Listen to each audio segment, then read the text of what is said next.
So with sex magic, you're basically getting super clear on a vision. Like, what's one thing I would love to manifest? And you really get into a five senses reality of it.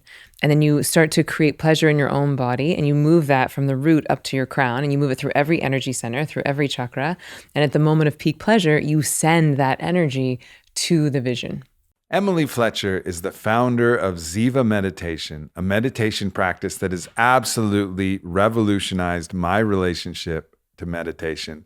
But perhaps more interestingly, in her recent years, she has been diving deep into sex magic practices, and recently took my goddess of a wife, Vailana, through a week-long intensive. And we talk about many of these different practices and how we can reclaim sexuality as a cleansing and purifying and manifestation building act in service of our highest good and the good of the collective. Enjoy this podcast with Emily Fletcher. The truth is that we're all the master, we're all the healer, we're all the mystic. Give it up one time for Aubrey Marcus.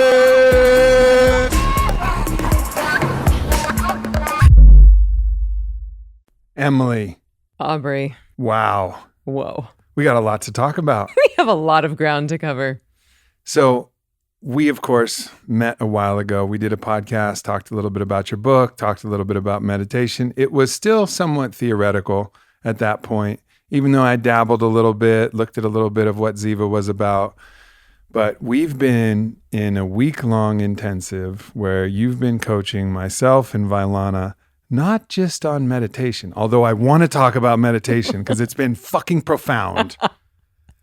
And I had a clue. I had a clue that it would be profound, but I wasn't able to get in on the inside of the profundity. And the clue is that I've known InQ, our dear friend Adam. We've known each other for a while, and he doesn't miss a meditation. He calls himself my number one student, number one Ziva student. Doesn't matter when. He'll just go in and he'll be like, "See you in 30 minutes, bro." And he's like, he's in it. Non-negotiable. Non-negotiable for him in the morning and in the afternoon. I don't catch his morning. We don't sleep together, but unfortunately, for the whole world. Except for me and Adam, who have no interest in that. But the rest of us would be delighted. Potentially some poetry would come out of that. So that was a good clue. And he's talked about how profound that's been for him. And then I talked to Kyle, who went through the live version, which is what we did actually with this week-long intensive. And he said it was one of the top 3 most profound and important things he's ever done. And I was like, whoa. I mean, Kyle's like my best dude. He's my homie. And he's done a lot of profound things. He's done a lot of profound things. We've been doing a lot of profound things together. So I had an idea, but that blew me away. But this is just the appetizer course for what we've been doing, because then we've gone into all kinds of really beautiful processing techniques that have helped support myself and Vailana in our relationship and the direction we're going. But really, the juicy part was that you've come in as our sacred sexuality coach. And that's been mind-blowing. And at some point, we'll have to get Vailana's full experience receiving, because she's been receiving a lot of your codes and a lot of your wisdom. But I've been there to witness and been a part, woven through some of it. And for those of you who instantly go there, me, Vailana, and Emily are not just having sex with each other all day.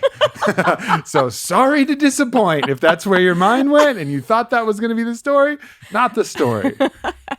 But nonetheless, it's been incredible. And this is something of a coming out for you, because you haven't talked about this much. This is quite literally the first time I've spoken about any of this sacred sexuality work that I've been doing really intensely for the past year and a half. I remember you looked at me a few nights ago and you're like, wait, is this podcast going to be a coming out party? And everything in my body was like, yes, scared, and in the best way. So Here we are. And for those of you who've listened to podcasts that we've done with Layla Martin, that's your homegirl. Yeah. That's like your Kyle. Yes. And it's new. Like, I met Layla and my cosmic lover, Adam, on the same day, which have both been a huge initiation. And both of those humans have changed my life and changed the course of my life and hopefully, potentially, the world. as it will go. And the world is a large place, but anytime you change one life, you do change the world, as we're all interwoven and interconnected, of course. So you've already changed the world. Yeah, that's true. Congratulations. My world, at least. Congratulations. And that's enough. Yep. You're the ocean in a drop. All right. So let's take this somewhat in order, now having planted the seed that we're going to arrive into a thick, robust discussion of sacred sexuality and all the practices. Yeah. But let's just talk about meditation for a second, because I've been exposed to all kinds of meditations. But this week, my meditation has reached another fucking level. That's right. Like another level. And it's like, oh, I fucking get it. Yes. I get it. I get it. You know, this is powerful stuff.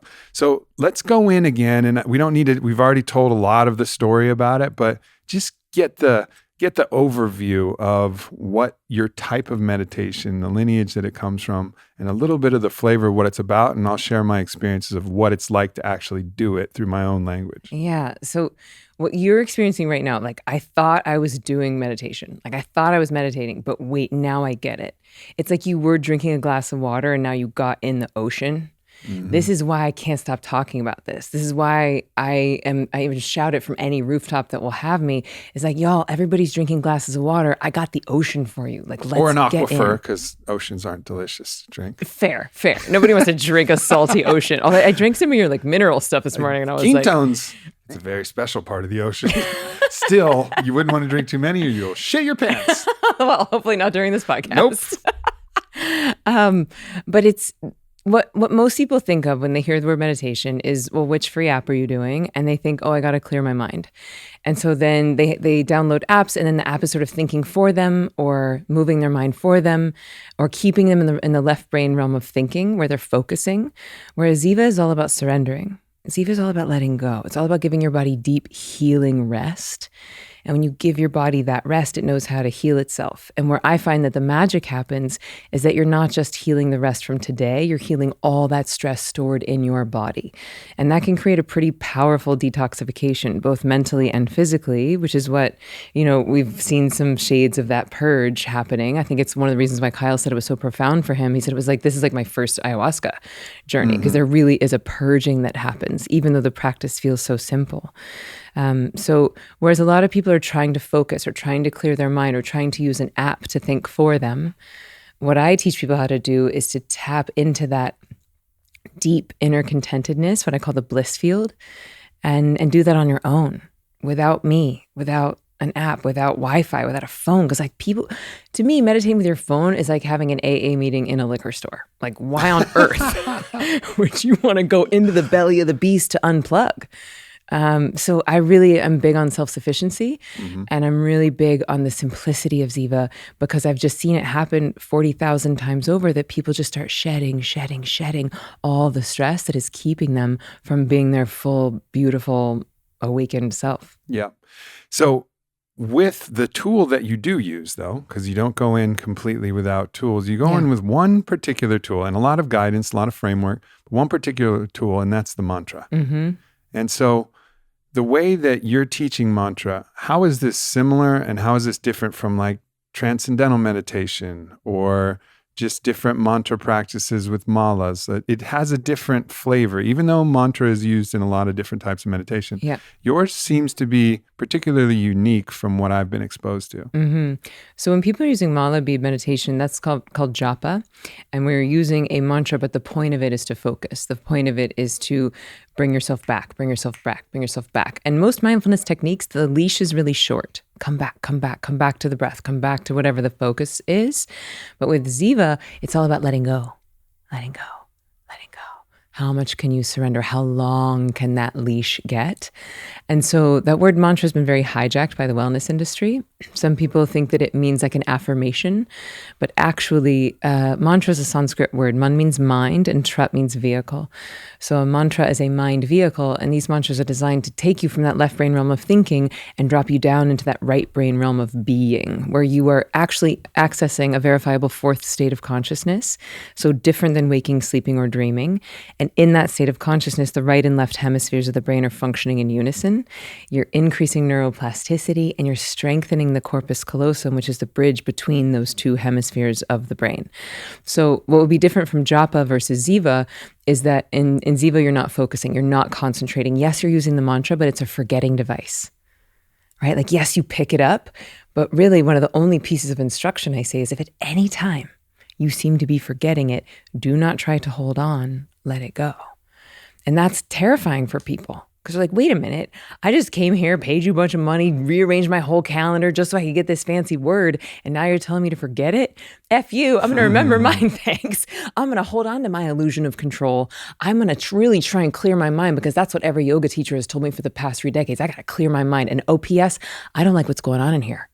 I don't like what this thing is saying to me. And I've tried booze and I've tried pot and I've tried TV and I've tried everything and this thing will not stop abusing me. So can you please be the thing? Can meditation be the last resort that'll stop this bully in my brain? And so people go in and they try and wrestle with it and they try and focus on it and they try to fight it. And so my job and why my course is 10 hours long is that it takes me that long to teach people how to surrender, to teach people how to trust, to teach people how to not use effort. Right? Like thoughts are not the enemy of meditation, effort is. And so what the mantra teaches you and what this style of meditation teaches you is that the more you surrender, the more you let go, your brain starts treating you with dopamine and serotonin, which are bliss chemicals. And then the more you try and focus, the more you try and concentrate, the more your brain punishes you with headaches. Mm-hmm. And so does that answer the question? It does. Mm-hmm. What's the difference between, so like TM meditation? Yeah. You heard the Beatles were all into it, lots of people.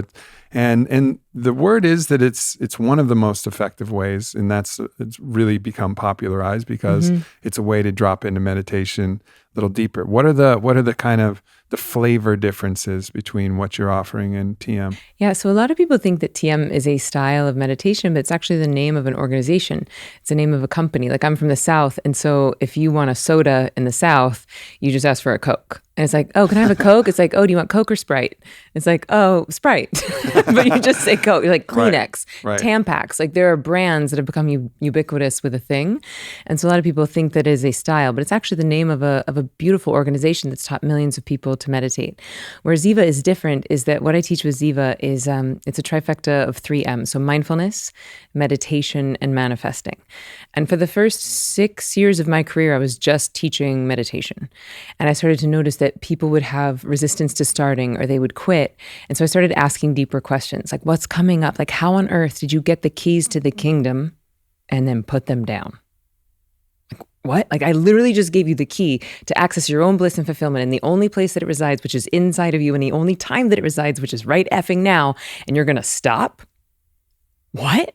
Like, I really didn't understand it. And so I just kept asking questions, and I realized that people oftentimes were not equipped to handle the level of emotional and physical detox that can happen when you start a practice as powerful as this. And so that's why we started the mindfulness. So the mindfulness does 2 things. One, it gives your brain a runway in, like it's something for you to do. Mm-hmm. And what I use is a sensory technique where you're using all 5 senses to bring yourself into the right now. So that's like a transition from the doing into that surrendered, restful being that this style of meditation is. But the other way that the mindfulness is really helpful is that when that purge can start to happen, you have tools to lean in and feel it. So that's one piece. And then we end with the manifesting. So manifesting, you're very familiar with it. I define it just as consciously creating a life you love. And I tend to work with high achievers. I tend to work with high performers, like people who have a lot of difference to make on the planet. And so for them, it's hard to just waste their time. It's hard to justify sitting still in a chair for 15 minutes twice a day. And so when you hitch that wagon to your dreams, it suddenly becomes justifiable. Oh, you mean at the end of this meditation, I can think about my quarterly goals? Oh, you mean at the end of this meditation, I can think about how much sex I want to have this month? Cool, I'm in. And so what I found is that the whole really is greater than the sum of its parts. When you do all 3 ingredients and you stack them the way that we do in Ziva, the return on time investment just becomes exponential. Yeah. All right, fast forward to me learning how to do this. So a beautiful puja ceremony, which, you offer to the people who you work with individually. And it's a gorgeous ritual that you learned from your teacher. And it kind of opens this. And at the end of that ceremony, you brought me in privately to give me my mantra. And I was expecting a long chain of words having something to do with Shiva or something to do with, and that's what I've received before from different mantras. And for whatever reason, nothing ever really stuck. It didn't quite do anything. I know about Shiva, but I don't feel Shiva. I don't know Shiva with a G, so it wasn't really working. And if I tried to make myself understand it or whatever other thing it was, where there's Anandoham was one mantra that I had, which means it's another way to say bliss and joy. And I'm thinking about that. All right, bliss, bliss, bliss. But it had a meaning.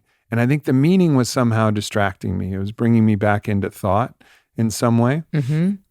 But the mantra that I received was, it's just sounds. I mean, maybe it has a meaning somewhere. All sounds probably have a meaning somewhere in our big, broad, wide earth in some language. Yeah. But it was simple sound. Yeah. It was a simple sound and a unique one that I would never say normally. Yeah.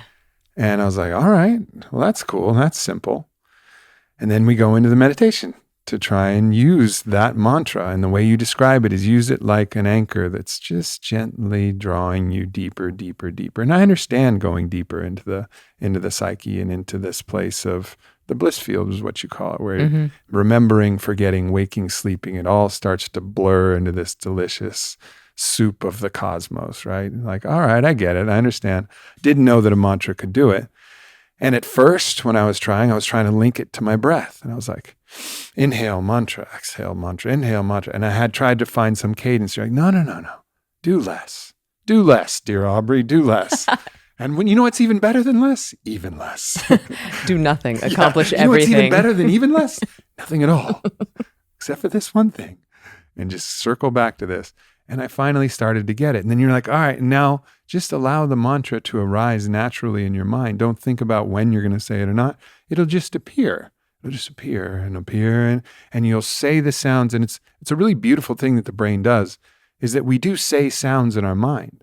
Like we can actually om in our mind if we want. It is also nice to create the vibration in your chest, move the cells with the sound waves when you're actually speaking it out loud.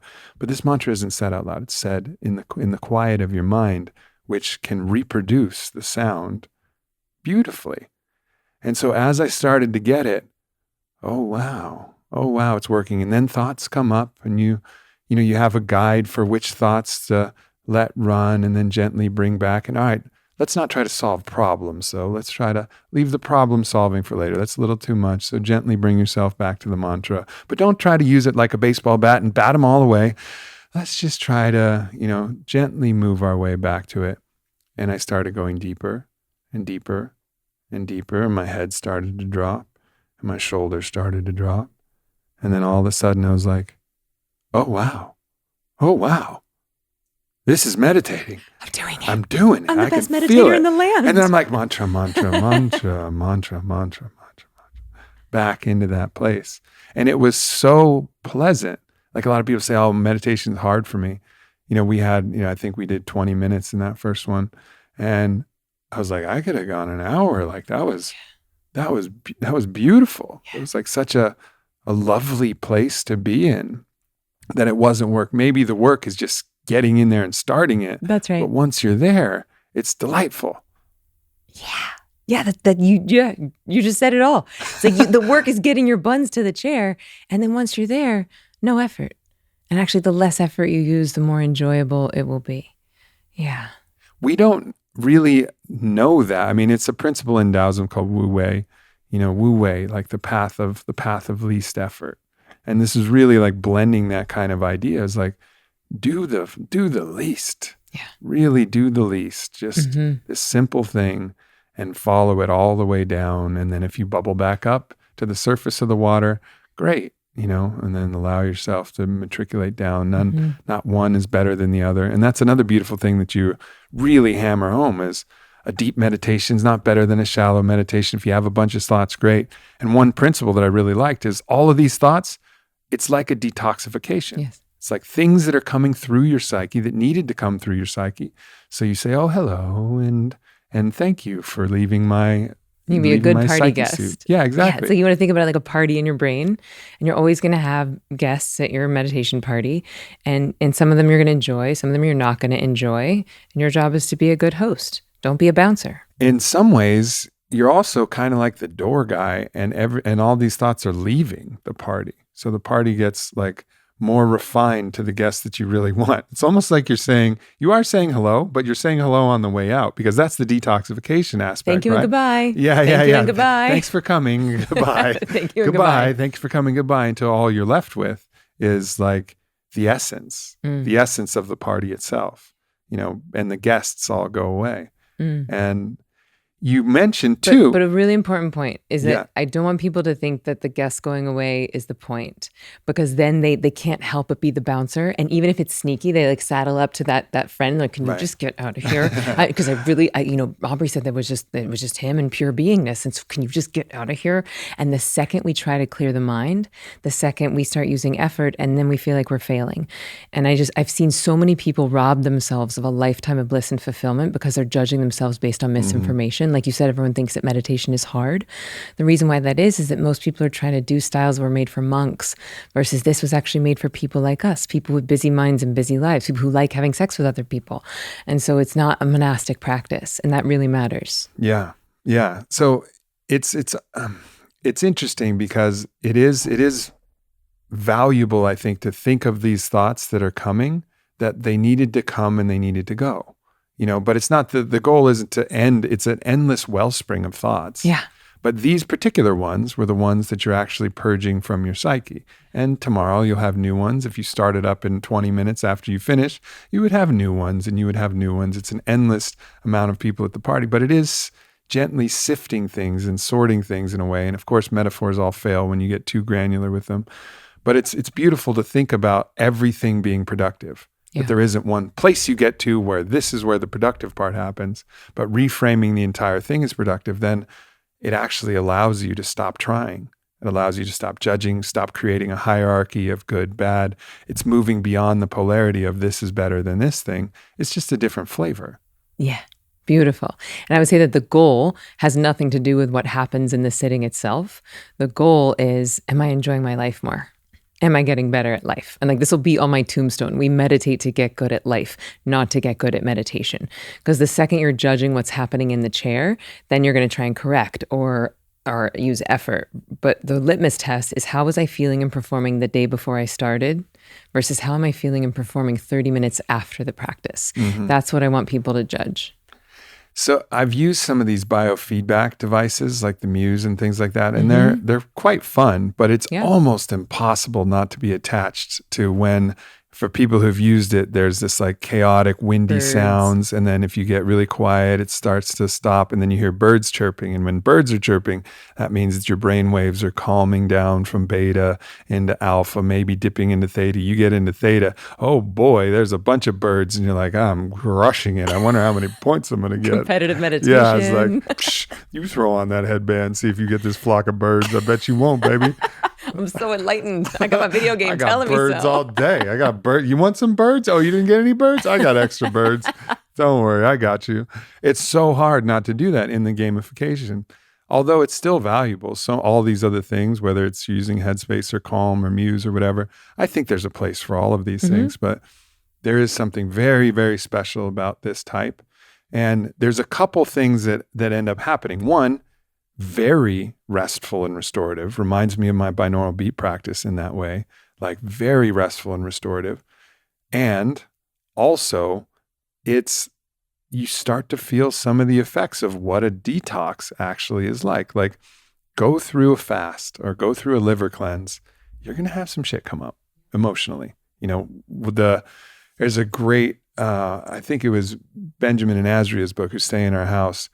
They were quoting somebody else who's saying the issues in the tissues, right? So like, there's stuff that's going to come up. And interestingly, it's like the tissue of our psyche itself, maybe even our brain, maybe even the way that our brain is, because of the brain state we're getting in, there is a tangible detox process, which has actually brought stuff up in Vi and I's relationship.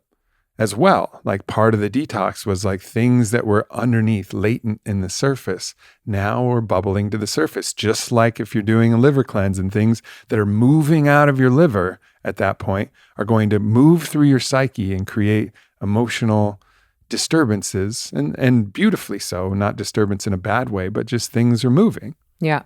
So a lot of people think that stress is just a right now phenomenon of like, oh yeah, my mother-in-law's in town, or it's crazy at work, I'm stressed. But stress actually gets stored in your cells. It is not just a present moment phenomenon. Every single time your body's ever launched into fight or flight, it's left an open window on your brain computer. And in order to survive, we have to minimize those windows. And that's what stored trauma is. And so what Ziva's doing is that it's giving your body this rest that's actually 5 times deeper than sleep. You're de-exciting the nervous system. And when you do that, you create order in your body. And when you create order, that lifetime of stored stress in the cells, those issues in the tissues, can actually start to come up and out. So it's like we're maximizing the window so that we can click X and get rid of it forever. And the cool thing is that there is a finite amount of stress in the body. And once we get rid of it, it's never coming back. Now, of course, there's going to be new stuff. But if you get rid of all your landmines and you get rid of all your triggers, the way that you process new stress is going to be a lot easier. It's like just water flowing off a duck's back. You're much more adaptive. But that process can be quite intense, that initial sort of purge, which, you're experiencing right now. Well, and what you're talking about is when we're all so fucking stressed that one little thing is liable to set us off, because we're right on the borderline of the most we can handle. Yeah. And all of our coping strategies, whether it's reaching for some exogenous substance or something that we're doing to distract ourselves. We're using everything we can to manage because we're right on the brink. Yeah. But if we can actually drop that level a lot lower of all of our stored stress, maybe there'll be some acute stress that comes in a certain moment. Yeah. But we're freeing up what you called adaptation energy, which is great, which is really resilience, the ability to receive a blow of stress. Like, oh shit, that happened? Yeah. Damn. That's intense. And that happened. And the universe loves this. Nature loves this. Oh, you think that's stressful? How about that and that and that and that and that today? Like that's the way it always goes with me. It's like it comes in clumps. Yeah. And I would argue, to your point about adaptation energy, it's like, we don't see those things coming. So like, are you ready? Like, do you have gas in the tank for when the inevitable challenges come? And I really think that the marker of human success moving forward is going to be our ability to adapt. Like, things are changing, and they are changing quickly. It's like, if you think it's changing quickly right now, saddle the F up, because it's about to get a lot faster. And so if we don't have the ability in and of ourselves to plug into the very source of adaptation energy, then just being a human is going to feel exhausting. And so it's like, we got to really resource ourselves. We want to plug into the source of energy, to the source of adaptation, to the source of bliss, so that when we interact in the world, that we're not going and sucking everyone else dry. Hey, please adapt to me. Hey, please feel good for me. Hey, please make me feel better. And instead, it's like, what can I give? Like, we don't want to be bags of need running around looking to be fulfilled. This practice, in my experience— We want to be bags of fulfillment running around looking for needs. Boom. That's exactly it. And that's what this practice does, right? Because you are actually, and like neurochemically, what's happening is you're flooding your own brain and body with dopamine and serotonin. You are generating your own bliss chemistry, which allows you to be fulfillment looking for need. Yeah. So in this process, as you mentioned, while it seems like, listen, Emily, I've done ayahuasca a bunch of times. Like, this is not going to bring stuff up. Like, that's cute. Thanks for the warning. Appreciate it. You don't know who you're dealing with here with me and Vailana. All right. But okay. And then meanwhile, this morning, yesterday, whatever, we're like, Emily, help.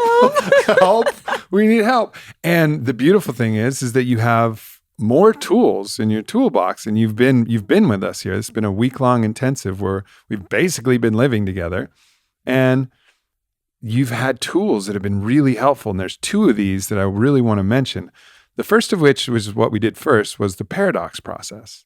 And this is really interesting, and you're a fucking master at this thing. Like, I think, I know that this is probably a good method, but damn, like, all of your Broadway training and everything you have, your intuition, all of this stuff really makes you a master at this. But explain to people what this is all about, because it's really, really potent. Yeah, so I liken it to speed therapy, whereas if something's coming up for you and you're having an issue, you can ask a series of questions that will clear the emotional charge around something. And the goal is to get you to objectivity, to get you to be able to see the truth. This is something that I am not, here we go. Here's Emily justifying herself. I am not certified in this. However, I did train with the man who invented Ryan, it. can you whip up a certification real quick? And then, we'll put some gold stars would be good if you have it for the sheet. Thank you. Whatever you use when you said you had your youngest daughter, whatever that one will work. That'll work great. Christian, get another one handy if you want, because we're going to need it again later on in the conversation, perhaps twice more. So get a couple for Emily so she feels comfortable talking about what a master she is. I love you so much. Thank you for calling me out in such a loving way. So I am dancing this dance between owning my own mastery and wanting to really be respectful to the people who have invented these tools and technologies. So shout out to this amazing man named Thomas Jones. He was my first therapist. He is an incredibly emotionally intelligent human. And I've been studying with him for 20 years, but intensively for 7. And he created this practice, and I've sort of adapted and made it my own. Like you said, with years of being on Broadway and years of teaching acting, like you develop this real empathy skill where you can crawl inside of someone else's experience. Also, shout out to my alcoholic father for my years of healing codependence. Because you become it's a superpower that I developed, with having like an angry parent where you're like, oh, well, if I can just adapt enough, or I can intuit when he's mad before he gets mad, and then I'll just calm it down, right? And so everything has a light and a dark side, and this is like a lot of my superpowers come from that. So anyway, paradox process is amazing, and you can come with an issue, and then I think a really important point is that you set where you want to go. Hey, where would you like to be around this subject? Right? And then I'll sort of set that as the 0 that we're working towards. And then you would tell me where you feel like you are on the scale. Like right now I'm at 11, or, I'm at a 4. And then I, crawl inside that experience and then start asking you questions. Some of them are true, some of them are not, but they all have an emotional charge. And then you're just like hitting the delete key. Delete, delete, delete, delete, delete. And by the end of it, usually there's some more spaciousness. You feel a little bit lighter. You feel like you have some objectivity. And that, in conjunction with the detoxification of the meditation, can be really profound. Yeah, and it certainly was. I love doing this on the podcast, and it's giving people a sample of what it's like, but doing it for realsies. Yeah. Right? So I'd love to do that. Oh, yeah. We've been working through so much stuff, though. I'm trying to think of something that actually has an emotional charge that we haven't just obliterated here. We did like 4 hours of work this morning. I know. I'm feeling pretty good. But let me just take a moment here and then we'll go through like a mini version of the paradox process, just to give people a flavor of what this looks like. And then we'll tell people, potentially people might learn enough to be able to experiment with themselves, or maybe find some professionals who could actually. Yeah, send them to Thomas. Yeah. Yeah. All right. So let me just take a moment here and see what's alive with me at this point.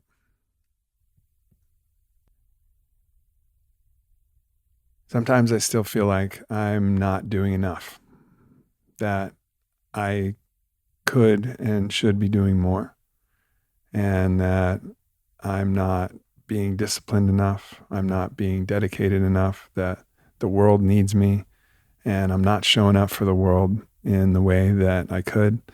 And this is an issue that it's not super strong for me right now, but it's one of those ones that comes up a lot. It's this feeling like, am I being put to good use? This is Charles Eisenstein's prayer that I love. Like his prayer is always, may I be put to good use.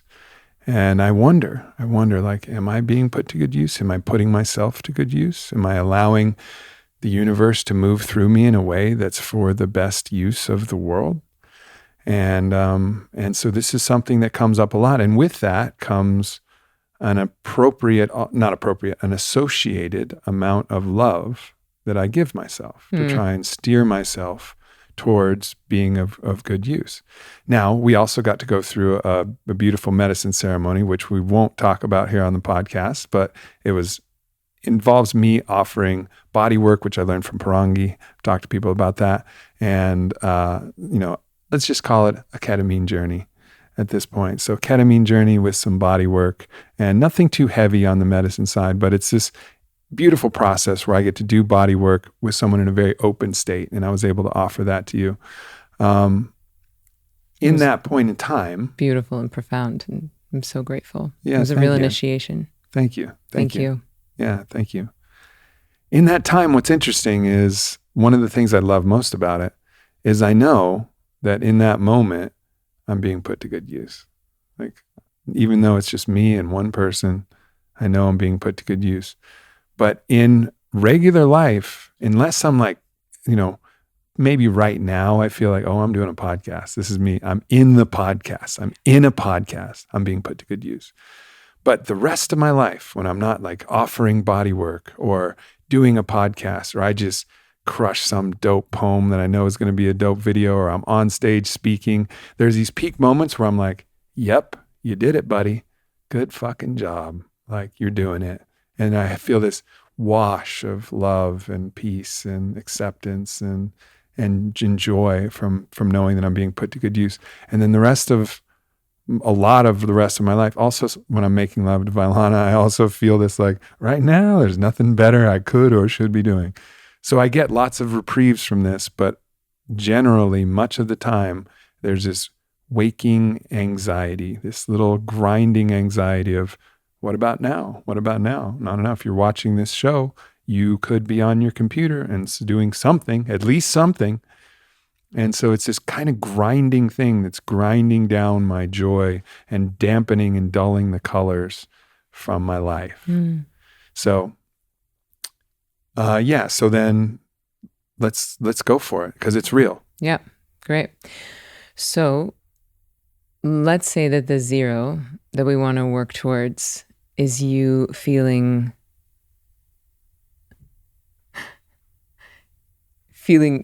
just how enough you are.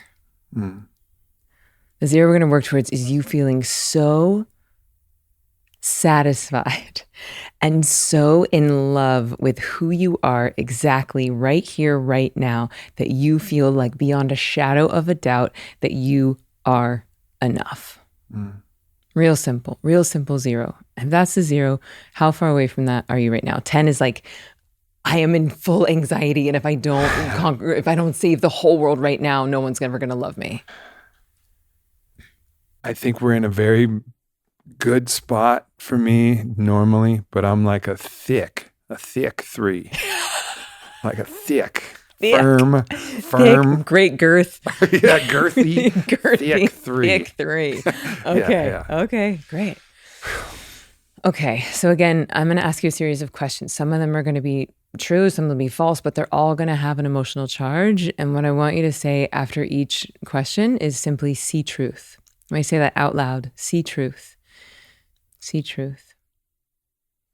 And I invite anybody who's listening to this podcast who shares some of these same concerns or feelings, like, go ahead, join in. Yeah, follow along. Pretend this is for you, because I promise I'm not that different than you. Yeah, this issue of I am enough is pretty universal. Like almost any human could do this along with you and say see truth in their mind or out loud as they're listening.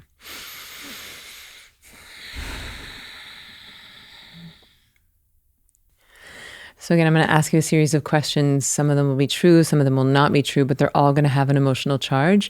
And I want you to say see truth after each question. Am I enough? See truth. Will I ever be enough? See truth. Haven't I never been enough? See truth. Why would I be enough if I've never been enough? See truth. Who's going to tell me when I'm enough? See truth. Who's going to give me the certificate? See truth. Who's going to tell me when I've done enough? See truth. Don't I really believe that if I could just heal a few more people, then I'll be worthy of love? See truth. Don't I really believe that if I just change a few more paradigms on the planet, then I will be worthy of love? See truth. Aren't I worthy of love right now? See truth. Do I believe that? See truth. Do I believe that I'm worthy of love right fucking now? See truth. What's going to take for me to believe that I'm worthy of love exactly as I am? See truth. Do I really have to save the whole fucking world in order to be worthy of love? See truth. When am I going to love myself? See truth. When am I going to love myself? See truth. When am I going to be able to love myself from the inside? See truth.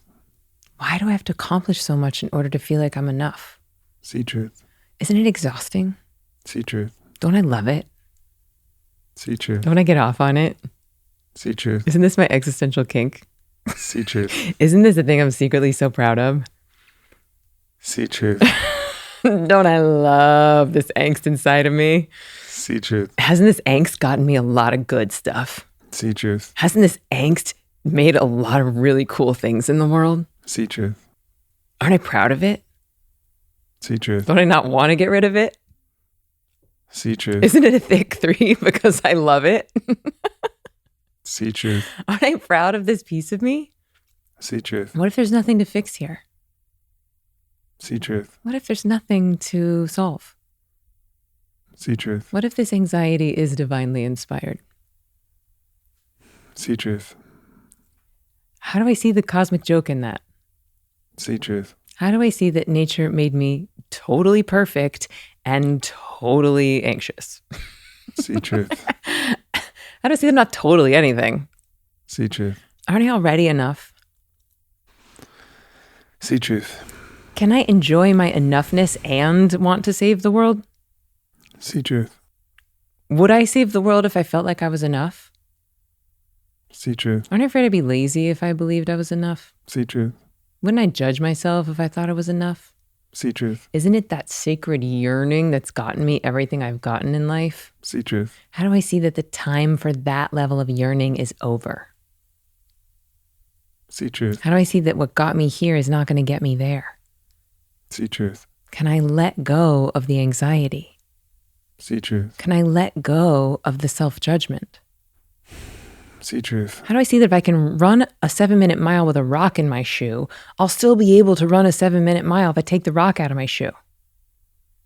See truth. Isn't the anxiety just the rock in my shoe? See truth. How do I see that my destiny is my destiny? See truth. How do I see that if I'm meant to save the world, I'm going to save the world? See truth. How do I see that whatever I'm meant to change, I'm going to change? See truth. How do I see that the anxiety is totally negotiable? See truth. How do I see that I would actually be more effective on my mission if I stopped judging myself so hard? See truth. How do I see that I could actually have fun while I'm changing the paradigms if I stopped hating myself so much? See truth. Where did this voice come from? See truth. Didn't I believe when I was little that I wasn't enough? See truth. Didn't my love get taken away from me? See truth. Wasn't that fucking painful? See truth. Wasn't that terrifying? See truth. Aren't I afraid it's going to get taken away again? See truth. Aren't I afraid that if I don't work my ass off that I don't deserve love? See truth. Aren't I sick of working my ass off? See truth. Don't I love working my ass off? See truth.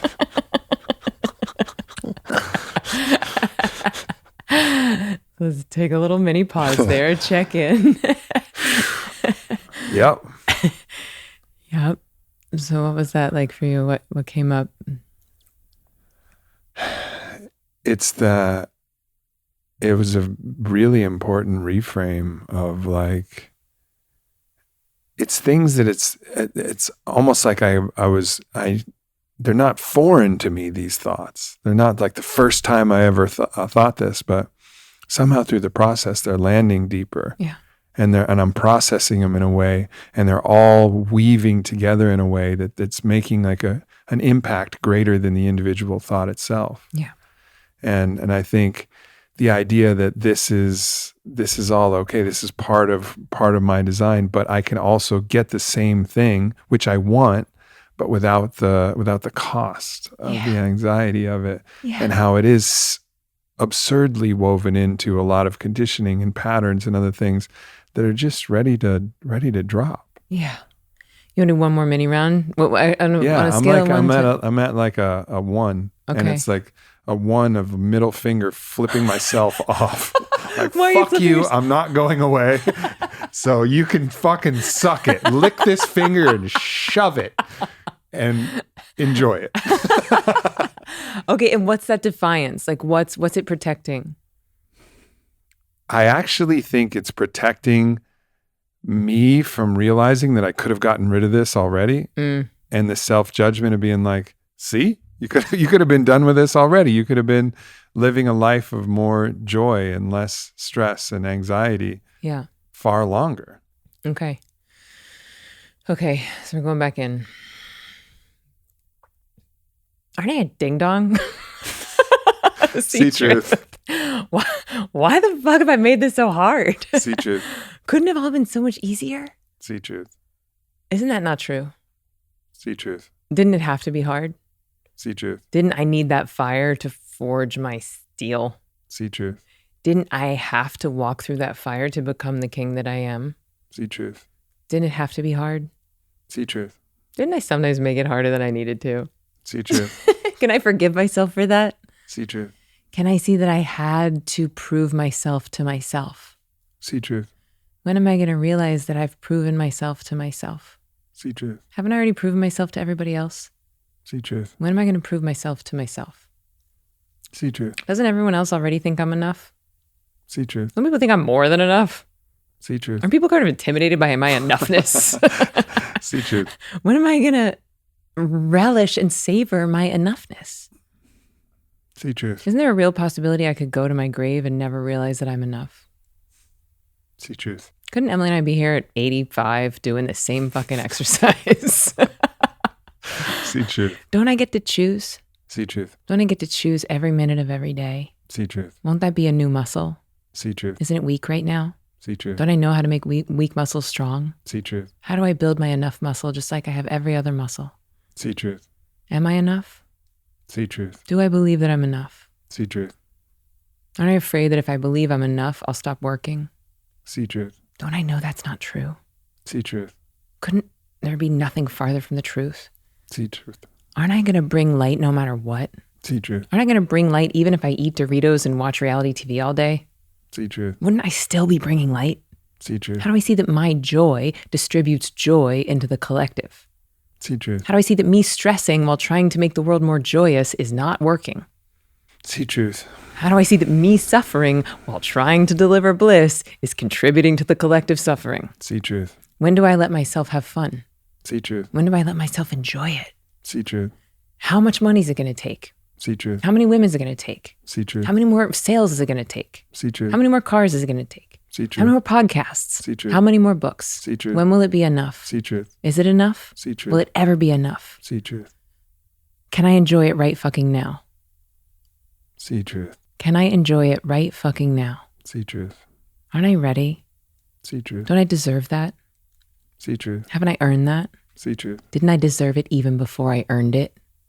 See truth. Didn't I deserve it even before I earned it? See truth. Would I look at 5-year-old Aubrey and tell him he's not enough? See truth. Would I look at 10-year-old Aubrey and tell him he has to work harder in order to earn love? See truth. Would I look at 15-year-old Aubrey and tell him he's not enough? See truth. Would I look at Aubrey from yesterday and tell him he has to work harder in order to earn love? See truth. Isn't none of that true? See truth. Wasn't it not even true when my parents felt like they were taking their love away? See truth. Weren't they loving me to the best of their ability? See truth. Weren't they doing the best that they could with the tools that they had? See truth. Wasn't I doing the best that I could with the tools that I had? See truth. Aren't I doing a great job? See truth. When am I going to celebrate myself? See truth. When am I going to give myself a certificate? See truth. What if I give myself a certificate right now? I am enough. See truth. Aubrey Marcus, enough. Gold stars. Signed, Emily Fletcher. See truth. Aubrey Marcus, you are enough. Signed, God. See truth. Don't I get to give that gift to myself? See truth. Want to make everything else more fun? See truth. Won't I actually be able to create more because I'll be in the trusting of it? See truth. Won't I be able to dream bigger because I will believe in myself? See truth. Won't it be more fun? See truth. Aren't I ready for that? See truth. Isn't it go time? See truth. Aren't I ready to have my joy contribute to the collective joy? See truth. Aren't I ready to have the collective joy contribute to my joy? See truth. Isn't that going to be a blast? See truth. Isn't it already a blast? See truth. Isn't it going to be more fun? See truth. Aren't I ready? See truth. Aren't I ready to go? See truth. Yeah. Let's fucking go. Let's fucking go. Let's fucking go. And just say auto zero. Auto zero. Yeah, auto zero. Bravo. Nice work. You did the work. But, yeah, thank you. Thank you. That was enough. You know what I did right there? I did enough. That's right. That's what I did. I did know. enough. I want you to take Violana's lipstick and write on your mirror, I am enough. I am enough. Well, I mean, I would have needed that like 10 minutes ago, but now, shit, I don't need that. Don't even need it anymore. I'm enough. Auto right. zero. It's amazing how enough you are. Yeah. I'm just abundant in enoughness. I got enoughness to spare. It's like those birds on my meditation app. Here you go. I Want got some- some enough for you. You want some enoughness? Oh, I'm a little short on fucks to give, but I got plenty of enoughness in my other pocket. Yes, let's please make that a thing. Fresh out of fucks, plenty of enoughness. Yeah. Yeah, that's it. It's powerful. It's like it's so potent. Yeah. And just thank you for your guidance, your expertise. I like doing it for real rather than like telling people, oh yeah, this thing is cool. Because that was real. That wasn't like, that was really working and really doing it. And this is the game we're in. Like enough of let's theoretically understand something and like expand our awareness. That's all fine. It has a place, it's great, especially for like theoretical physics or,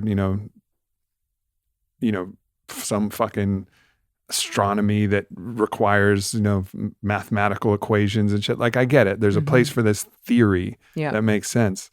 But really what we need is just to feel something, is to like feel it, to get in there, get on the inside, whether it's meditation, whether it's these processes, like not just the talking about it, not the understanding of the concepts, but ways to move energy and change and change course in a way. Not because the previous course was worse, again, that'll pattern the judgment, but just get in there and do the real stuff. Yeah. Do the real stuff of it. And sexuality is the same way. Like it's powerful already, but let's get in, let's do the real stuff of it. Let's make some stuff that's undeniably powerful. And I think that's like the age we're transitioning into, is it's beyond theory.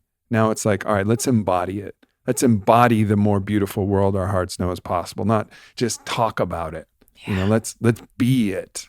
Yeah, we don't need more information. We're Right. living, you want any information on anything, go on your phone, more information than our ancestors had in their whole lifetimes you could find in 7 minutes. And we all know it. Yeah, That's we the don't act in silly accordance thing. with what we know. We act in accordance with the baseline level of stress in our nervous systems. Right. And that's why I love Ziva so much, because it's moving that stuff. It's why I love these sacred sexuality practices so much, because they're very healing. Like one of the things I learned from Layla, who you mentioned, Layla Martin, who is like one of the world's most amazing Tantra teachers and my best friend, she said this thing to me. She said, ecstasy for tens of thousands of years was seen as a purifying force. And that one sentence possibly changed the trajectory of my life, because it's like, well, we've seen it as like dirty or shameful or wrong or to be hidden or keeping you from God or something to be embarrassed about. And it's like, no, this is a purifying force. And so that's one of the things that's been lighting me up. Yeah, talk about messianic consciousness, turning the tables over. All right, let's take the thing that's been the most repressed, had the most shame stacked on top of it, had the most issues and weird things evolved around it. Let's go right in there, recognize that this was a tool for us to access the divine. A tool beyond a tool. It's like, to say it's a tool is insane. It's the everything. Yeah. It's the cosmoerotic universe. It's the craving, the desire for two to become one, a covalent bond, a union, this thing that's the very core of a subatomic particles, why an electron spins around a nucleus that's drawn to it, why the earth is drawn to the sun and the sun draws the earth. It's this thing that's like at the very birth and core of everything. Everything. And let's go in there, because you know what's going to be hiding in there? God's going to be hiding in there. And let's go in there and let's use that force to do God's fucking work. Yes. Preach it. Let's go. Preach it. Let's go. Like what I always say about, like, if I had to summarize the entirety of the Vedas, right, which is what I've been studying for 13 years, which is this beautiful ancient body of knowledge, which is a human approximation of the way that nature works, of natural law. But if I had to summarize the entirety of the Vedas into one sentence, it would be the one became two for the joy of becoming one again. And it's what you just said so beautifully. The one became two for the joy of becoming one again. And if that truth, if that fundamental everythingness is woven into the entirety of our experience, then of course we're going to have that draw, that magnetism, that attraction inside of everything, every atom. And so can we start to play with the holiness, with the sacredness of the eroticism that is inside of us already? Can we use these practices as a way to bring ourselves closer to the divine? One of the interesting things that Mark Gaffney talks about, and that podcast should be out by the time ours is. So you guys have already, hopefully many of you got your mind blown by this. So excited. This absolute erotic, Kabbalistic mystic is one of the things that he said is they did a study about what people say when they're climaxing, when they're orgasming, right? And they say one of two things in general. I mean, of course, there's some outliers who say some weird shit like rhinoceros. I don't know. Sheep monkey. Yeah, exactly. But for the most part, they say one of two things, either their partner's name or, oh God. Oh God. And what the way that he was actually using it was to say that actually those are the same thing. Their partner is God. Exactly, because your partner is the face of the divine, a face of the divine, a way in which the divine has taken form. So you're really actually saying the same thing with two different names. Yes. Slightly different flavor, but two different names. But it also speaks to the fact that we intuitively know that at that moment we're in contact. We're in contact with the divine. We know it. We know it and we say it. And then as soon as we're done, we're like, oh God, what did I just do? Like, walk Hail of Marys, shame. Hail Marys, let me, repentance and be more pious. Yes. And it's like, who said that sex should be shameful? Who said we should be The church. embarrassed? Yeah, the church, but when? Like at what point? Right? Lots of times. Lots of times. But back in the day, Yes, like of there course. have been whole lineages, whole beautiful sacred practices that were worshiping the divine feminine, that were worshiping the erotic, Aphrodite temples, course. goddess practices. And so we raped those things, taken the incense and the piousness out of it, made it quite patriarchal, quite separate from God, and then made people ashamed and embarrassed of accessing their own internal bliss chemistry right inside of themselves, right? It's like we have all this oxytocin, just like we have the dopamine and serotonin from the meditation. We have this powerful oxytocin right inside of us, but the church and others have said, well, don't you masturbate. Don't you touch yourself. Don't you have sex. And especially for women, there's an extraordinary amount of slut shaming out there. Which isn't, maybe it came originally from the church. And I don't mean to put all of the blame on the church or anything. And the church has also done some beautiful things and blah, blah, blah. I get it. It's not an attack on that. It is also a condensation of places where a lot of shame and a lot of guilt and a lot of repression of sexuality, repression of the feminine has come from, but it also comes from many different sources. And so I just want to acknowledge that this is a broader thing. And also sometimes in monastic cultures that have had nothing to do with the church, these natural impulses for desire were actually counterproductive for the monastic lifestyle, which was a very small portion of the population who's drawn to an asexual life, a monastic lifestyle, and this would draw them out of it. So we'll even see some Buddhist texts or some other monastic culture texts where they're attacking lust as this is one of the principal things to avoid and to be careful of. You can't even touch, if you're a woman, you can't touch somebody in a saffron robe, right? Like in a lot of cultures, in Thailand, that was the case. Or women aren't even allowed in many temples. That's right. Still the case. So it's spread in many, many different ways and then found a new neo-puritanical form in this slut shaming and this way in which sex is so scary and barbed and broken glass and shards, holy shit, this is so intense. And it's become this very, very toxic thing when it's really at its essence, such a beautiful thing. I think it's why so many of us are waking up to this call of sacred sexuality at the same time. You finding Mark Gaffney. I love so my lover Adam sent me the book, A Return to Eros. I show up in Miami to meet you and Vi, and you're saying Eros. And I'm like, Adam's been reading this book about Eros, and you're like, I want that'd be funny if it was a return to Eros. I was like, that's it. And so Mark Gaffney comes into my world right after he comes into your world, and Strange. then and you say my name to him. Real strange. Yeah.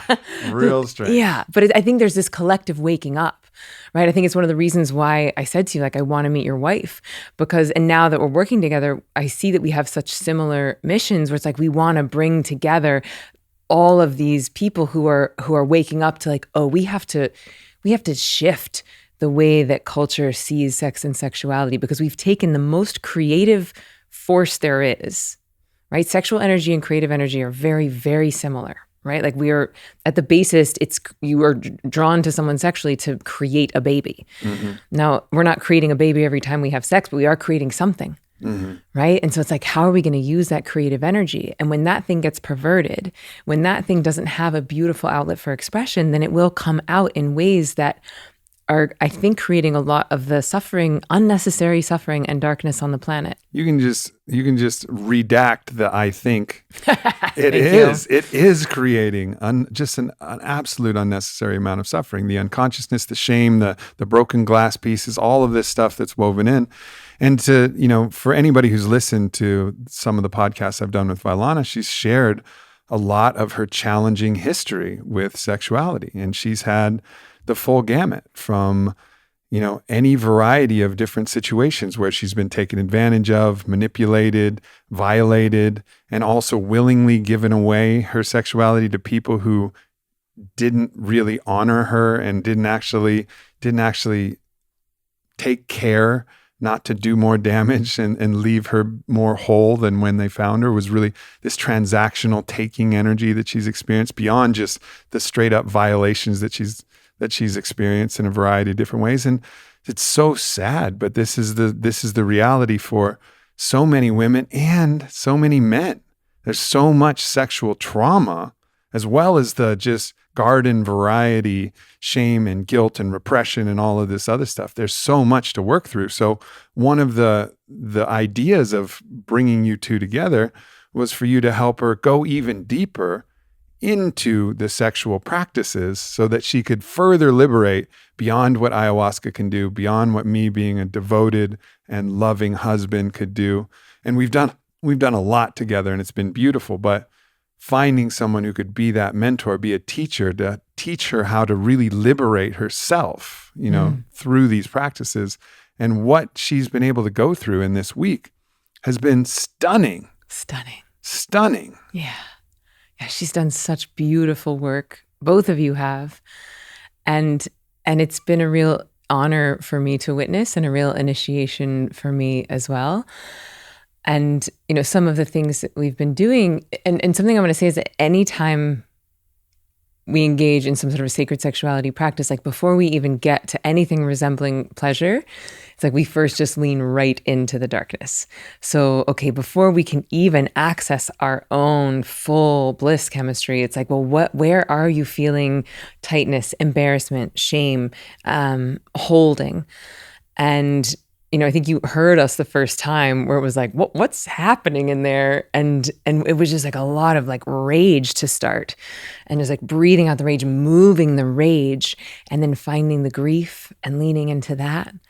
And then starting to find that eros inside, then starting to breathe that creative sexual energy into the space that was left behind by the rage and the grief. Yeah. One of my friends, Stephen Jaggers, says like repression is released with expression. Mm-hmm. Like the pressure of repression is released with expression. Yes. And I think that's a key thing that you find, whether it's an ecstatic dance practice or a breathwork practice. And of course, this sexual repression and pressure is released with sexual expression, as well as other emotional expressions of the emotions that thats has actually caused us to store in our tissues and store in our psyche. Yeah. And so it's all woven together. It's untangling these knots. Mm-hmm. It's interesting, like what we did first of like leaning into the darkness, the different flavors of darkness to make spaciousness for more ecstasy, for more bliss. It's similar to what happens if you have like a fight and then make up sex, right? It's like there's the rage and there's the grief and then there's the turn on. And so we walked through a practice which I learned from Regina Thomashauer, aka Mama Gina, aka my roommate, who's amazing, and she's a legend. And she wrote a New York Times bestselling book called Pussy: A Reclamation.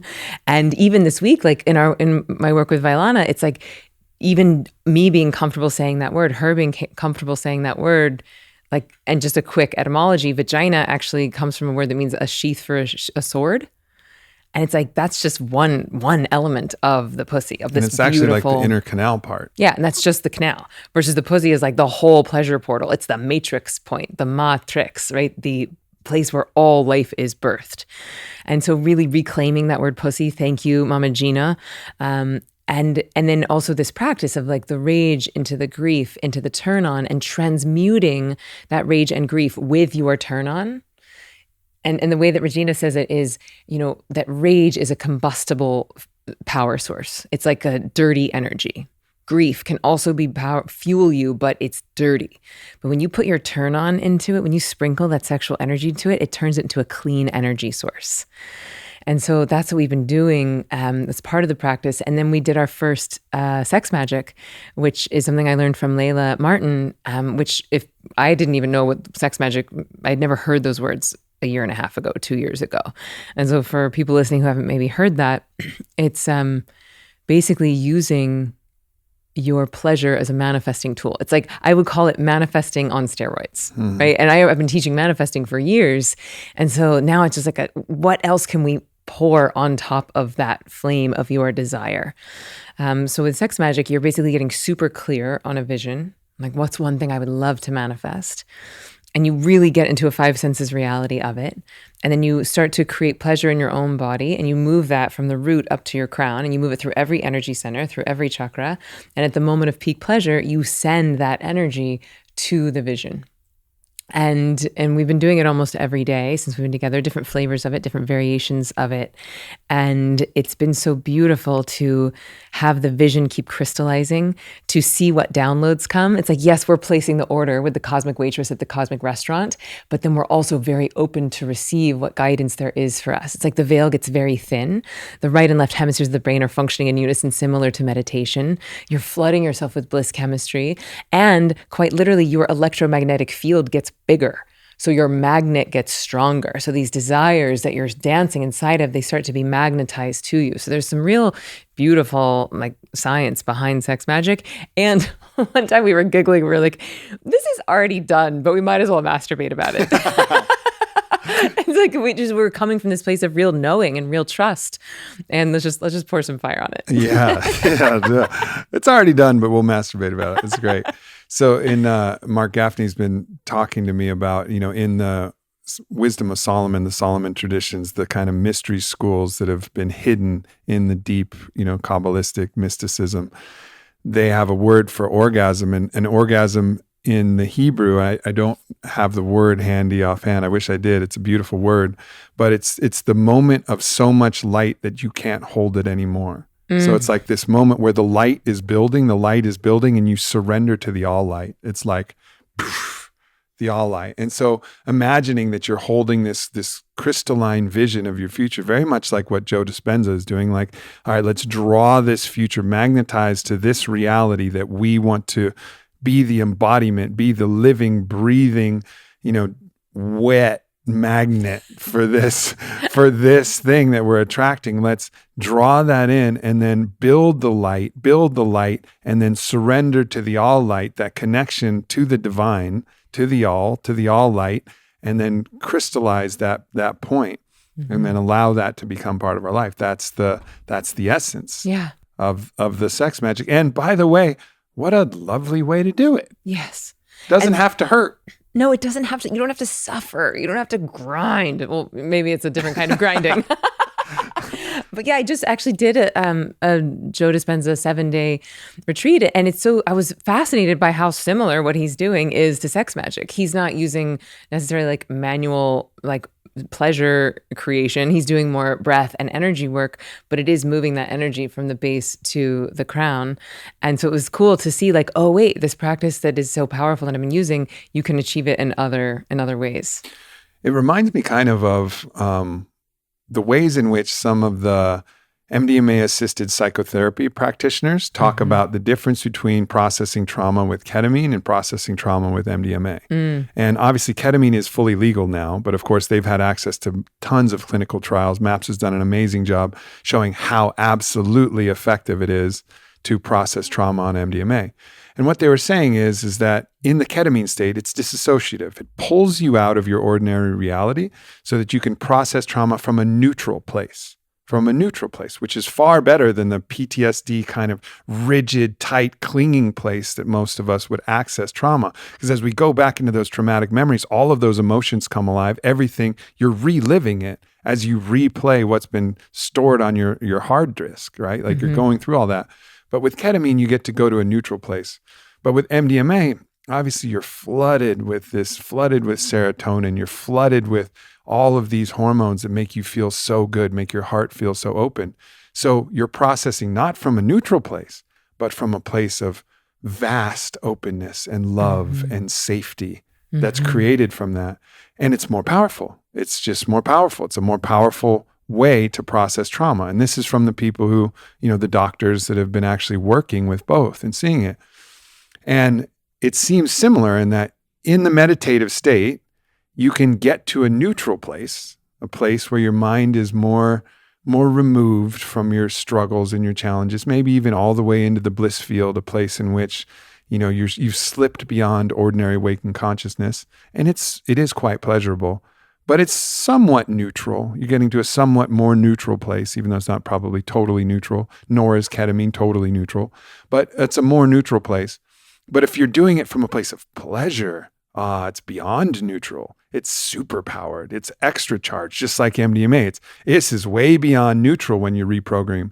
So it's just like a more powerful way to do something very similar. Now, obviously, getting 2,000 people in a ballroom in Cancun masturbating together is something that he's not ready to do at this point, and perhaps the world isn't ready to do it. But guess what? We got someone raising their hand who's like, okay, what if we did that? What if we got thousands of people together and instead of meditating and manifesting, let's masturbate? Well, we're going to do both. Of course. Well, you are both. It's a new 3 M's. We're going to meditate, we're going to manifest, 4 M's, and we're going to masturbate. And yeah, so I mean, the night that we reconnected, right, which I'd be interested to hear about your experience of that, but I remember telling you this vision that I've been having of 80,000 people in a stadium doing this thing, this vision that I'm calling as of now ecstatic prayer. Maybe it's the meditation of ecstasy. We'll figure it out. But it would be, really bringing in like a high-level entertainer, like I want like Lizzo or Billie Eilish, like opening it up, getting people in their bodies, and then moving into ecstatic dance, meditation, getting this whole crowd, 80,000 people holding a vision for the planet, and then bringing out my good friend Layla Martin and having her lead people through sex magic, moving this vision through their root all the way up to their crown. And just imagine it, right? Like, I just like everyone listening to this podcast holding this vision as well, because imagine 80,000 people climaxing at the same time, seeing God at the same time, while simultaneously seeing a vision for the planet. And imagine that antenna, because one person connecting to God, powerful. 80,000 people connecting to God at the same time. Can you imagine the strength of that antenna? Like the hole that it would create in the universe, the timelines that would shift as a result of that. And then everybody on the field ecstatic dancing. Mm-hmm. And I love what you said about this. You're like, this world can't hold that vision. He's like, but I love this vision because as you hold it stronger, you're going to draw this new world to it. Right. And so I'm regardless of all of the naysayers and all of my own criticism, my own judgment, it's like I'm going to keep holding the vision because I know that as I do, I will draw that new earth to the vision. Yeah, because at the point that those two things, clasp hands, then we're in a radically different reality. Yeah. In a radically different reality where you can talk to stadium owners and they'd be like, yeah, good idea. Sounds great. Sounds good. And that you could put that out and it wouldn't just be people freaking out and attacking and going crazy and being challenged and being threatened and be like, yeah, cool. That's what they're doing over here. I'm going to, I'm not in tonight, I'm going to watch the game or whatever, but I'm glad they're doing it. I mean, the whole world is in a different level of consciousness at that point. Mm-hmm. And then at that point, this is going to then supercharge the next evolution to the new world. So it's really beautiful that like, it's a kind of a hidden way to draw a world that could hold that vision to this reality. Mm-hmm. And then once that's there, this is both celebration, consummation, and the new launch point for another reality. I also love reclaiming these stadiums that have been temples to war, like temples to fighting, to having men like bang up against each other and fight, which there is so much sacredness in sports and competition. I'm not here to like diss on sports. I know there's a lot of beauty that comes in it, but 80,000 people are going there every single Saturday to watch the same exact game. You don't think we get 80,000 people to come together to make history, to tap into their own pleasure and to tap into God? And oh yeah, by the way, change the course of reality while we're at it? Easy. Where do you think somebody listening right now, where do you think they're like, this shit is fucking crazy? Like, I don't know. Should I turn this shit off? Like, I don't know. Maybe this is enough. You know, like where is this impulse that comes to be like, no way. Like why is that so deeply in our culture right now? Well, I think we've already proven that 1 in 4 women experience some flavor of sexual abuse. And now, as the numbers are starting to really come out, it's actually 1 in 4 people. It's just that men weren't reporting it as much because like that's how deep the shame was. And so that's like 25% of the population. And so at least because when we do certain exercises in Fit for Service where we have coaches, we do this like step into the circle exercises, which is really powerful. A big circle of 150 people and step into the circle and you gradually go if you've experienced some form of sexual abuse. And the numbers are way higher for men and women, way higher than 25%. Yeah. And just amongst my own friends who I know and were intimate and vulnerable enough to be able to share that, the numbers are a lot higher. Underreporting is significant. So yeah, I mean, I think the amount of sexual trauma is driving a lot underneath the surface here. Yeah, because it's like that's if your first interaction with sexuality is not consensual or not with a person that you feel safe with, then that's going to shape and color every experience you have afterwards. And even if we take off the judgment as being good or bad, it's just work that we have to do to get to a place of full surrender, full trust, full ecstasy. And so I think that that's where a lot of it comes from. And then societally, we've just sort of adopted that, like, we just don't talk about that. And like parents have such a hard time talking to their children about it. And I just keep getting this download that's like Tantra for teens. I'm like, no, thank you, nature. Like, I love you and I trust you, but like, I'm not interested in going to gymnasiums and talking to 17-year-old boys about masturbation. Yeah, no, we'll leave it to Pornhub. Yeah, exactly. We'll leave it to YouPorn. And then we've got this misogyny, this predatory behavior, this rape culture. And that's how we're going to introduce our kids to it. And it's like, wait, we're just telling people not to do it. That they're going to get pregnant. They're going to get STDs. They're going to get slut shamed. But we don't even say why. We're not even speaking to the power of the practice. We're just like, just don't go there. Don't do it. Don't talk about it. I'm going to put some guards on your phone and pretend like that's going to keep you from getting to it. Yeah, like they're not clever enough to go through. And I don't want to say that. I think it's too facile to say that all pornography is rape culture, because it's not. Fair. Because I know some porn stars who've, really thoroughly have just enjoyed it. Like they like the voyeurism of it. They like the way in which they get to be kind of a rebel, and they get to kind of like put their middle finger up to everything that's been telling them to be repressed and to hold it to themselves. It's their reclamation. Yeah. And that is a real thing. It's not ubiquitous by any stretch of the imagination, nor even the majority from what I'm able to see. But there is that's not always like that. And there's many different flavors of pornography. There's many different ways, but there's an energy that permeates a lot of it, which is not healthy, particularly to somebody who's trying to learn about sexuality. I mean, for me, when I was growing up, I'm 40 now. So it was like, you're lucky to score a magazine, like you get a magazine, and that even in and of itself is like edgy, but it was a lot different than what's on the tube sites right now. They're starting to show like the scientific differences between like looking at and the stimulation that happens in the brain from a photo and masturbating to a photo versus pornography. And it's different. It's nowhere near the same thing that's happening inside of the brain. And just the sheer like availability of it, as a preteen or a teenager, it's like, do we really want our first dance with that flavor of the divine to be happening, one, voyeuristically, versus first person? Do we want it to be happening with adults versus someone our similar age, right? And do we want it to be like, and just like a movie is not real life, a porn is not real sex. Yeah. It's messy and dirty and smelly and awkward. And sometimes there's weird sounds and embarrassing. And all of that is holy. And so like being in the realness of it and the figuring it out, like I did my first sort of like Ziva intro to sacred sexuality event, a live event in my house a few months ago. And first we just did hours of interviewing and I was asking a lot of questions because this is new territory for me. Most people know me as like meditation for extraordinary performance lady. So like to talk about sex with my folks is a little, edgy. And I was asking people questions and almost everyone there had a not ideal introduction to sexuality except for one man. And he was like, yeah, I had a partner. She was my same age. We were great. We experimented. We totally trusted each other. And it was awesome. And I was like, wow, how rare is that? Like, how many people do you know who had an awesome introduction to sexuality? Yeah, some, and I don't know like how there is going to be some figuring out. Like I remember my first experience with sexuality.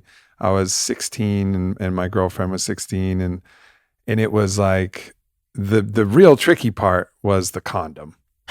Like that was the real tricky part. And it was so overwhelming and I'm nervous and I don't know if I'm doing it right. Had you practiced beforehand or was your first time? No, I practiced, but it's one thing to practice. Yeah. And it's another thing when it's game time. It's go time. It's game time. Game time is different. Yeah. And I was like, oh man, I'm sorry. I don't know. I don't think this is going to work this time. And she's like, it's okay. Did she help you? I mean, no, I didn't really, like, she didn't know, she was a virgin too, It was like, she didn't even practice, But look, even this is so beautiful. You're the same age, you're experimenting, you're fumbling, you're learning together. Yeah. Like that to me is like so many people are robbed of that. It was actually really sweet. And I actually had even though I was very hard on myself and I had some conditioning that I think a lot of men have, which is like the totality of your manhood is wrapped up in how you please your woman, which is probably better than some, ancient medieval misogyny. Like if anybody saw the movie The Last Duel, where they were talking, it's a great movie about like 14th century France or something like that, where it's like men didn't even care about their performance because they didn't care about a woman's pleasure. So I suppose there is some progress in the pressure that men feel because at least they are caring about it, but they're only caring about it so that as their own ego, being the man who can do it. And obviously I'm hard on myself, whether I'm shooting a basketball or whether I'm trying to put on a condom, I'm hard on myself in all of these different ways. But ultimately, like, I think there was a lot of sweetness and there was a lot of like, it was really actually a wholesome way to go. It got really tough for me when I was in college and I had a girlfriend and she could only climax through missionary sex for like a long period of time with a particular type of stroke. And she was just, God damn gorgeous. And like, I was so into her that I couldn't last long enough. And she wasn't into oral sex. It wasn't that I actually read books and stuff. I was like trying to be the best. I was like, I'm trying to be Aubrey's going to be the best. He's going to be enough.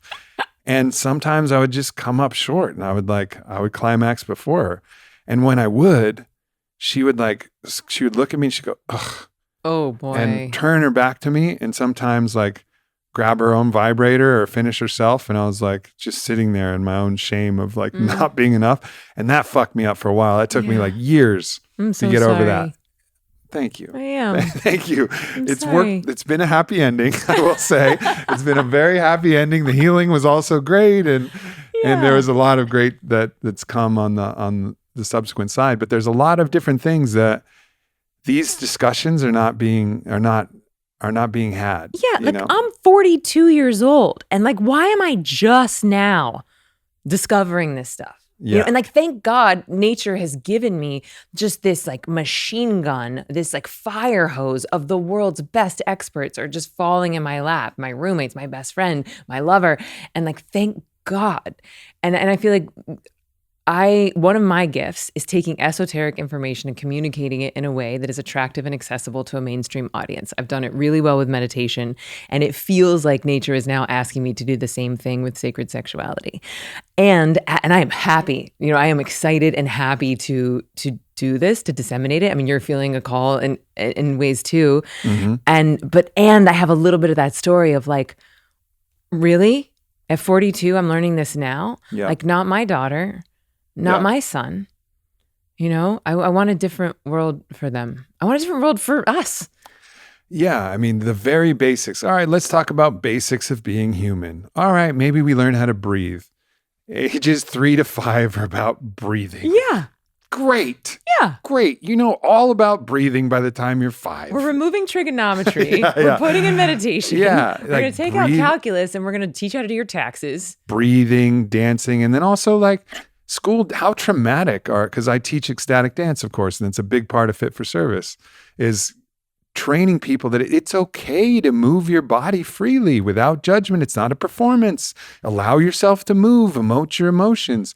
These basic things, like none of the schools at a school dance are they like, all right, everybody, like dance freely. Is your partner going to choose you? Am I going to get chosen to dance? Are people going to laugh at you? How about a little coaching to everybody? Hey, everybody, it's bullying to just point at somebody and laugh because they're dancing and their dance moves don't look super cool. That's a form of bullying, and it's going to have long-lasting effects where they say, oh, I can't dance and I don't dance. And then you have a human being who doesn't dance, and a human being who doesn't dance is not a human being. Yes. Not a fully expressed being. Yes. So like, let's put this intelligence all through the system so that we're building these vibrant humans beyond this realm of shame and guilt and worry and anxiety and performance and all of this shit. And of course, sexuality too. Sex ed in schools is nonsense.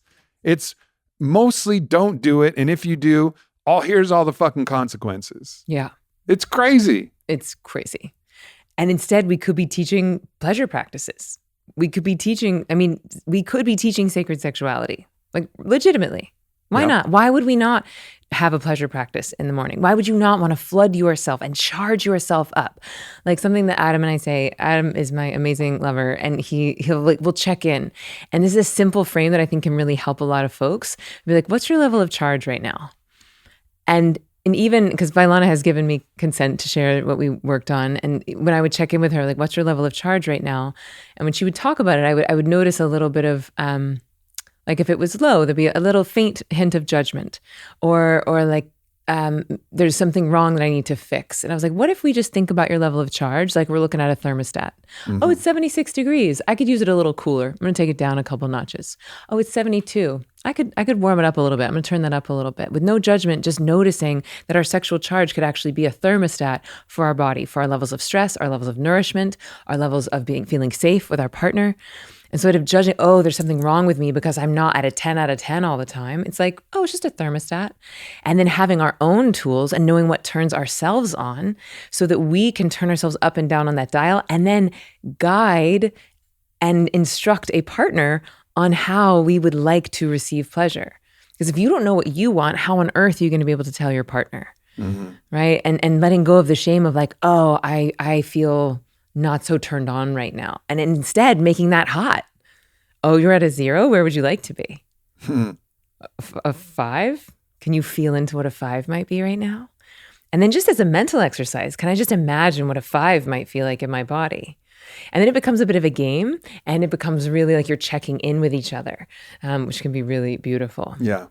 I think one of the challenges is with sexuality in general is there's so much predatory, there's so much predatory adult to children sexuality that exists, whether it's Boy Scouts or whether it's, Catholic school or whether it's whatever the fucking thing is. It's like, oh, I'm not sending my children to some other random adult that's going to open up this channel because I don't fucking trust it because of what we said, these wild levels of perversion that exist. Mm-hmm. And so rolling it out, there's lots of difficulties and challenges in actually bringing this into manifest. But of course it makes sense, but of course the world that we're in is not ready, is not also not ready yet, because we haven't healed the adults sufficiently and healed the systems and healed the communication lines and healed so many things to allow this not to be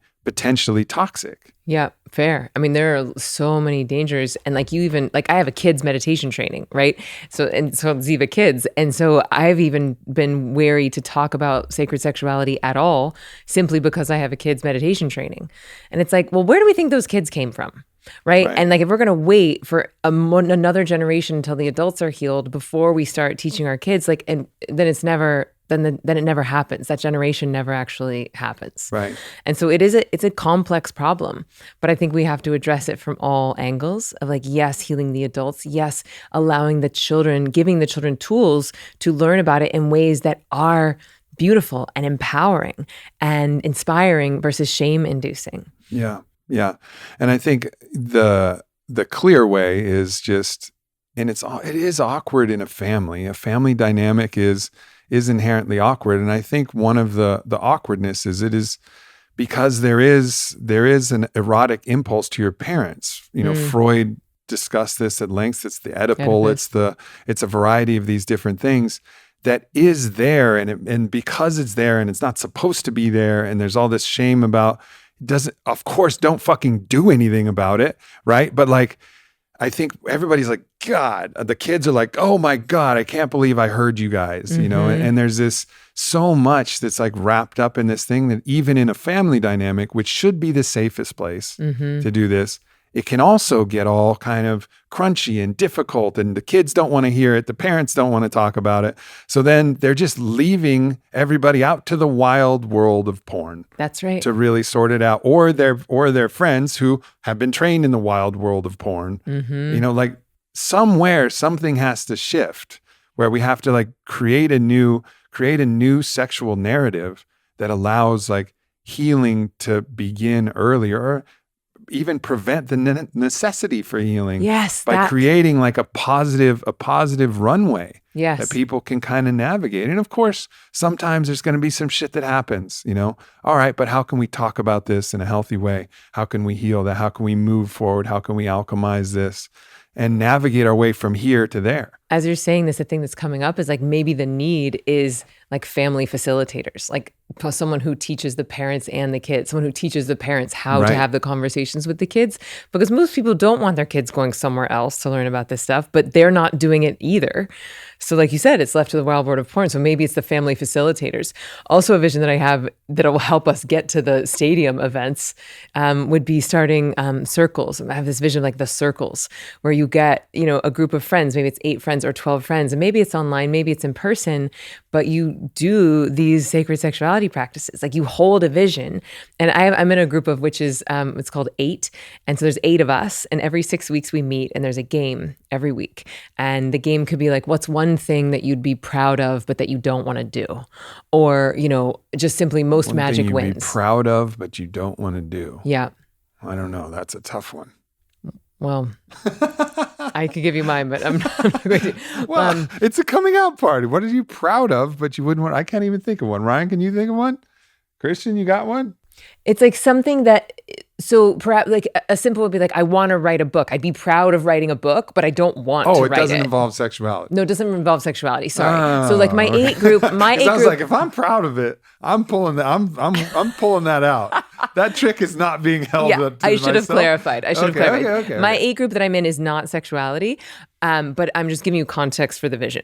So because I'm laying my proud cards first. I'm like, I got this one down.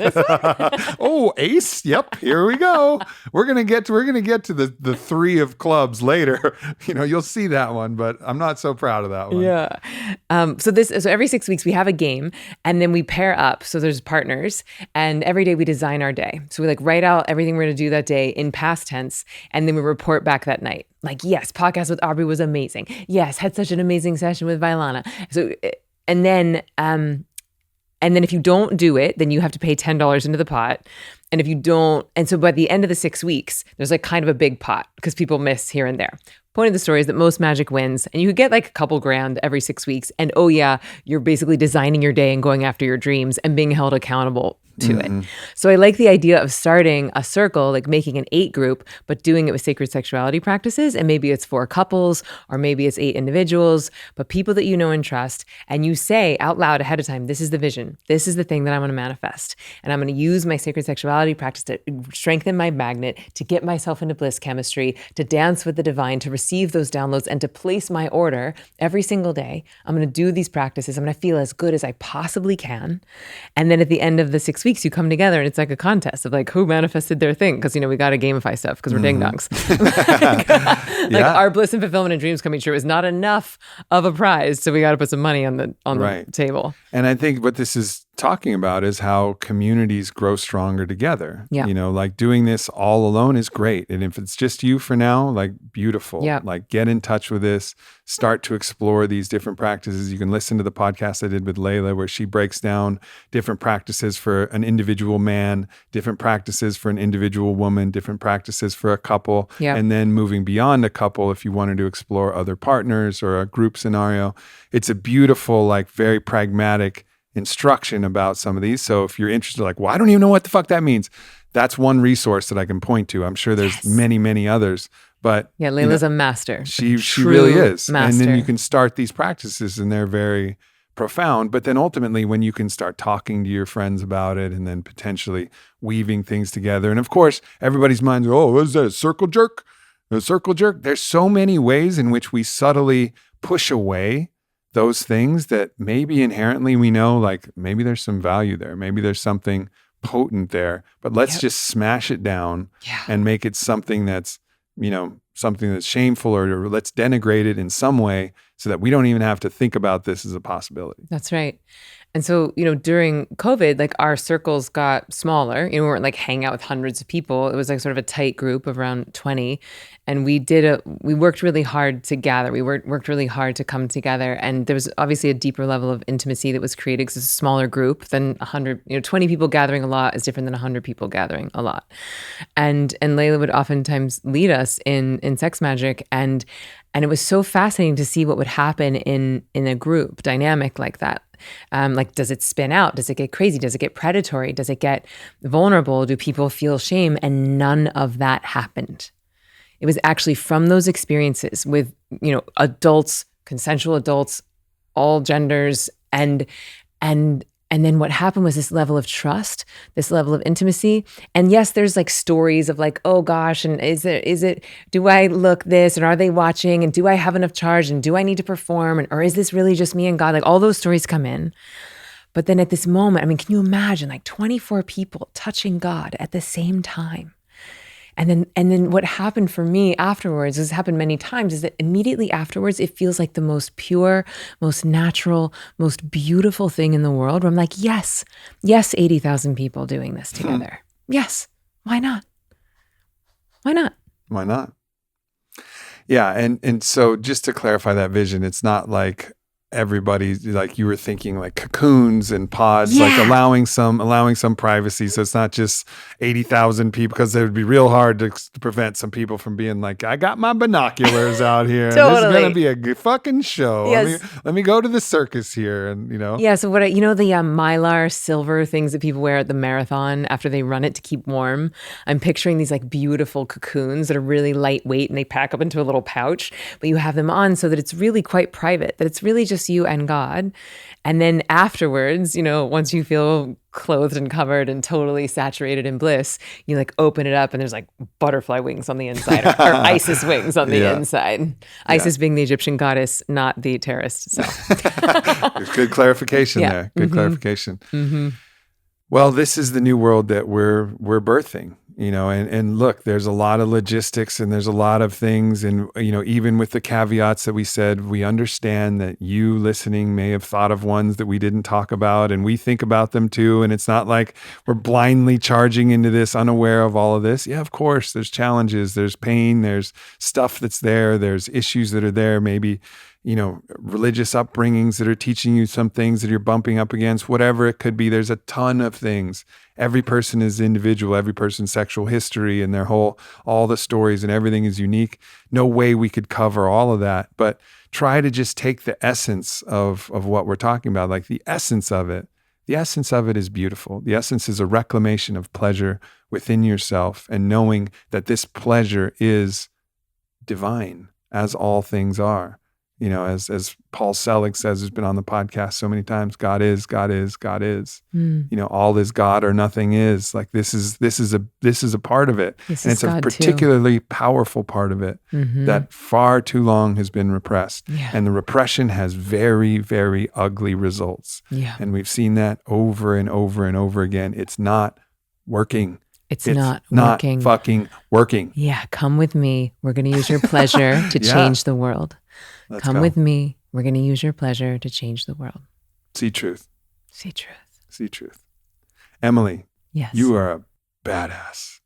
You are a badass. It's been such an honor and such a pleasure, and I have so much gratitude for what you've offered to my life and our relationship and Vailana. I'm sure we'll get to hear her story on a podcast at some point, but just thank you. Wow. Thank you. Thank you for seeing me. Thank you for calling me up into my mastery when I want to hide. Thank you for trusting me with the most sacred thing in your life, which is your relationship. Thank you for opening up your heart to me this week. Thank you for the brave, beautiful work that you've done. Thank you for sharing this brave message with this audience. I'm really excited for the seeds that we're planting right now. I feel really excited to watch these take root and grow. Likewise, me too. Speaking of seeds and ways in which people can follow it, you got some opportunities, some goodies if people are lit up from this, either the meditation side of things or want to dive deeper into everything that you have to offer. Give people a little guidepost to where they can go. Yeah. So we have a beautiful masterclass, which is an intro to this particular style of meditation. Even as we were recording, your audio engineer was like, I've been meditating for 10 years. I've never heard of anything like this meditation. So if you want to learn more about that, they can go to zivameditation.com/AMP. So just ZIVA meditation.com/AMP. And that's going to take you to a free masterclass that'll give you an intro to this style of meditation. And then if people are like, I want the full thing, I want the ecstatic dance, the paradox process, the sacred sexuality, like, let's go. You can apply to work privately with me at zivameditation.com/private. All right. And so it is. And so it is. I love you, sister. Thank you for everything. I love you. Thank you. I love you, everybody. See you next week. What's up, podcast family? So I'm excited to announce today that we have a new premium podcast channel on Supercast. It's going to be no commercials. We're going to put a bunch of special goodies in there. But really the reason to join is that that's supporting the podcast. It's supporting our ability to produce extremely high quality content, to fly out the guests that we need to fly out and have the important conversations that we need to have. There's all kinds of ideas that we have about how to make the premium podcast even more special. The world needs it. The world needs a lot of interesting conversations about a lot of interesting topics, and I'm just going to do my best to fill that need. So if you're interested in supporting myself and the team, head to aubreymarcuspodcast.supercast.com or click the link in the show notes. Thank you so much, everybody. I love doing this. This is one of the favorite things in my entire life to do. So thank you for your support and thank you for your love. aubreymarcuspodcast.supercast.com. Thanks for tuning into this podcast with Emily Fletcher. I would love to hear your feedback. And don't forget to click the links on the screen to check more videos. And of course, like and subscribe. That helps this video reach even more people. Thank you so much. I love you guys, and I'll see you next week.